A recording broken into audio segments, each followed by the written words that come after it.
नमस्कार, मी अजिंक्य बोडके आणि आपण बघताय उत्तर महाराष्ट्र लाईव्हचा विशेष कार्यक्रम आतली बातमी।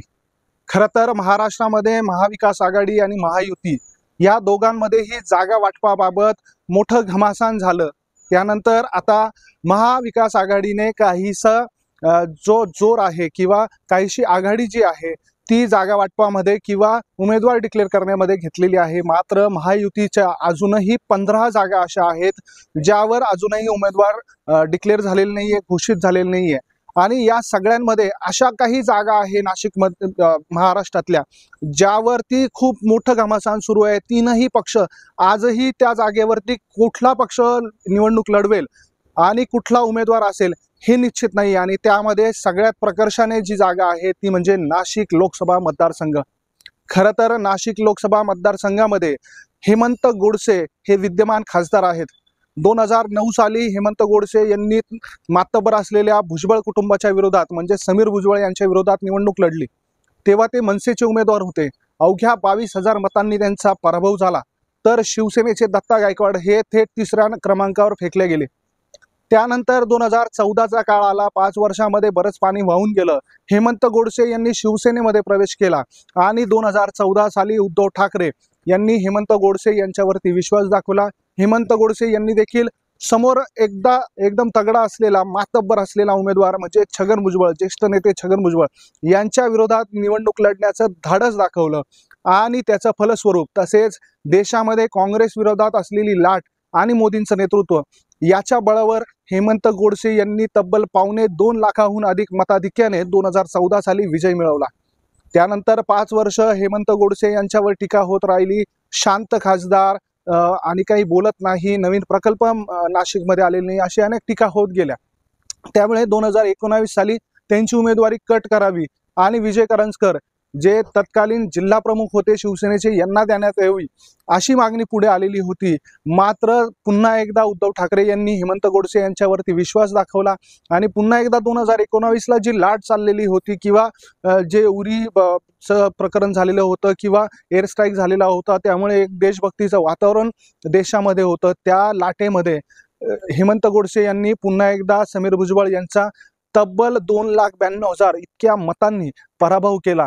मात्र त्यानंतर 5 वर्ष हेमंत गोडसे हे खासदार म्हणून राहिले आणि याच 5 वर्षामध्ये महाराष्ट्राचं राजकारण हे खूप वेगळ्या प्रकारे सगळं आपण बघतोय की कोण कोणासोबत जातंय, कोण कोणासोबत युती करतंय, कोण कोणासोबत आघाडी करतंय, कशाचा कशाला मागमूस राहिलेला नाहीये। अशा सगळ्या परिस्थितीमध्ये जेव्हा एकनाथ शिंदे यांनी बंड केलं, ते बंड केल्यानंतर त्यांच्या सोबत गेलेले जे लोकप्रतिनिधी होते, आमदार होते, खासदार होते, यांच्या पहिल्या फळीमध्ये हेमंत गोडसे यांचं नाव होतं। एवढं सगळं असून सुद्धा आणि 10 वर्ष खासदारकी वर असून सुद्धा 10 वर्ष विद्यमान खासदार असून सुद्धा हेमंत गोडसे यांची एवढी ससे होलपट का होते आहे? हेमंत गोडसे यांना उमेदवारी मिळण्यासाठी एवढं का झगडावं लागतंय? हा प्रश्न या निमित्ताने उपस्थित होतोय आणि या प्रश्नाचं उत्तर जर शोधण्याचा प्रयत्न केला तर त्याचं कारण स्वतः खुद्द हेमंत गोडसे आहेत का असा प्रश्न उपस्थित होतोय। मी का असं म्हणतोय की हेमंत गोडसे याच्या मागे आहेत किंवा त्यांची जी कार्यप्रणाली आहे तेच या गोष्टीसाठी कारणीभूत आहे। खरं तर हेमंत गोडसे यांना 10 वर्ष इतका प्रदीर्घ काळ मिळालेला होता आणि या 10 वर्षामध्ये त्यांनी आपला प्रभाव सिद्ध करणं किंवा आपलं जे नेतृत्व आहे ते सिद्ध करण्याची गरज होती। मात्र 10 वर्षात असं झालेलं दिसत नाहीये आणि त्या सगळ्याच्या मागे आहे त्यांची बोटछिपी भूमिका। हो, बोटछिपी भूमिका, मग ते मराठा आंदोलन असो, कांद्याचा प्रश्न असो, पाण्याचा प्रश्न असो किंवा तब्बल 60% शहरी मतदार या नाशिक लोकसभा मतदारसंघामध्ये आहे आणि या शहरांमध्ये विशेषतः नाशिक महानगरपालिका क्षेत्रामध्ये कुठल्याही प्रकारे खासदाराने जे काम केलं पाहिजे किंवा दिल्लीतून जो निधी आणला पाहिजे किंवा केंद्र सरकारकडून जी प्रकल्प आणली पाहिजे त्यामध्ये असेल, मग उद्योग असेल, उद्योजकांच्या अनेक प्रश्न आहेत। नाशिकमधले उद्योजक प्रचंड अडचणीत आहेत, रोजगाराचे प्रश्न आहेत, मोठमोठे प्रकल्पांचे प्रश्न आहेत। अगदी नाशिक पुणे रेल्वे असेल, नाशिक पुणे हायवे असेल किंवा इतर सगळे जे प्रकल्प आहेत किंवा नाशिक मुंबईचा जो हायवे आहे तो 6 पदरीकरण असेल, अशा सगळे जे प्रश्न आहेत ते जैसे ते आहेत। म्हणजे आपण 5 वर्षापूर्वी जर बघितलं तर हेमंत गोडसे यांनी नाशिक ते कल्याणपर्यंतचं लोकल ट्रेन सुरू होईल असे अनेक प्रकल्पांची आश्वासनं दिली, मात्र हेमंत गोडसे यांना प्रभावशालीपणे ही कामं नाशिककडे खेचून आणण्यामध्ये मोठं अपयश आलं। त्याचसोबत 2014 आणि 2019 या 2 निवडणुकांमध्ये हेमंत गोडसे यांच्या विजयामध्ये सगळ्यात महत्त्वाचा फॅक्टर होता, तो फॅक्टर म्हणजे ते मराठा असणं। हेमंत गोडसे हे मराठा समाजातून येतात, समोर भुजबळांसारखं ओबीसी नेतृत्व असताना मराठा समाजाने हेमंत गोडसे यांच्या मागे ठाम उभं राहण्याची भूमिका घेतली। मात्र 2016 नंतर निघालेले क्रांती मोर्चे असतील किंवा आत्ता जरांगे पाटील यांचं जे आंदोलन असेल, यावेळी हेमंत गोडसे यांनी फक्त दिखाव्यापुरती किंवा एक आपली उपस्थिती दर्ज केली, मात्र हेमंत गोडसे यांनी याबाबत ठोस भूमिका आणि ठाम भूमिका घेतल्याचं कुठेही बघायला मिळालं नाही। त्यासोबत शेतकऱ्यांचे प्रश्न याबाबतही कुठली ठोस भूमिका घेतल्याचं त्यांचं बघायला मिळालेलं नाही। आणि या सगळ्यामुळे हेमंत गोडसे यांच्याबद्दल प्रचंड नकारात्मकता ही निर्माण झालेली होती। आणि जे सर्वे म्हटलं जात आहे, या सर्वेंचं महत्त्व किंवा हे सर्वे अंतिम सत्य नाही असं जरी आपण म्हटलं तरी सुद्धा ज्यावेळी हेमंत गोडसे यांच्या 10 वर्षाचा जो कामाचा आलेख आहे किंवा आढावा आहे, याबाबत लोकांमध्ये नकारात्मकता आहे। आणि त्याचमुळे मागच्या 6 महिन्यापासून किंवा वर्षभरापासूनच हेमंत गोडसे यांचं तिकीट कट होईल किंवा हेमंत गोडसे यांना ही निवडणूक जड जाईल अशी चर्चा ही मतदारसंघामध्ये होती। आणि जेव्हा अशा प्रकारचे सर्वे केले गेले, जसं मी तुम्हाला सांगितलं की दिवाळीपासून म्हणजे मागची जी दिवाळी झाली तेव्हापासून आत्तापर्यंत भारतीय जनता पार्टीने तब्बल 8 अंतर्गत सर्वे केलेले आहे। आणि या प्रत्येक सर्वेमध्ये हेमंत गोडसे यांच्याबाबत नकारात्मकता दिसते।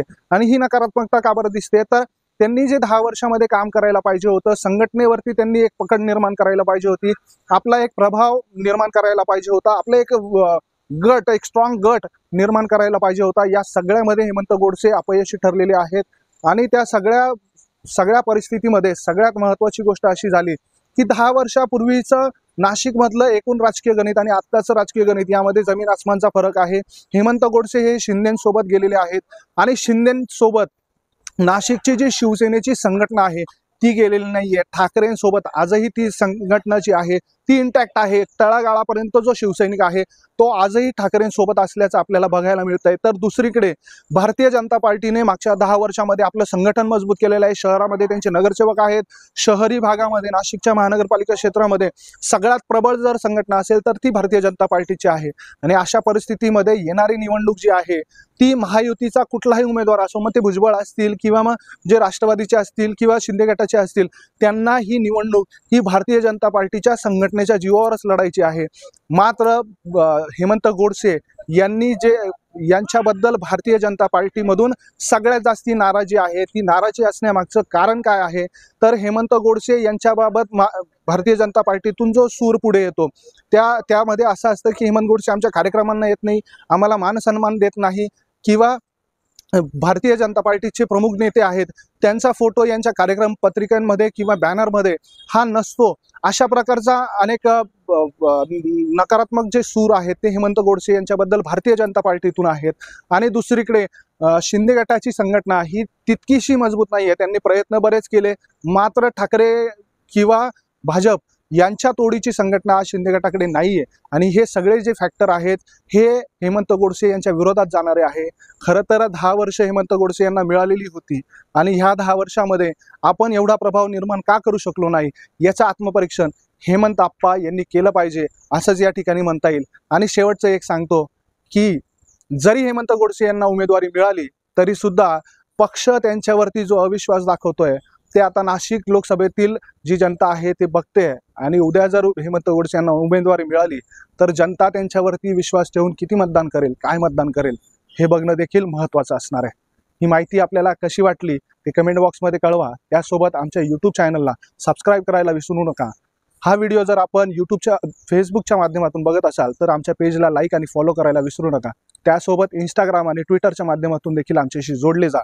त्यासोबत डिस्क्रिप्शन बॉक्समध्ये आमच्या व्हॉट्सॲप ग्रुपची अधिकृत व्हॉट्सॲप ग्रुपची लिंक आहे, त्या लिंकवर क्लिक करून आमच्या अधिकृत व्हॉट्सॲप ग्रुपला सामील व्हा। धन्यवाद।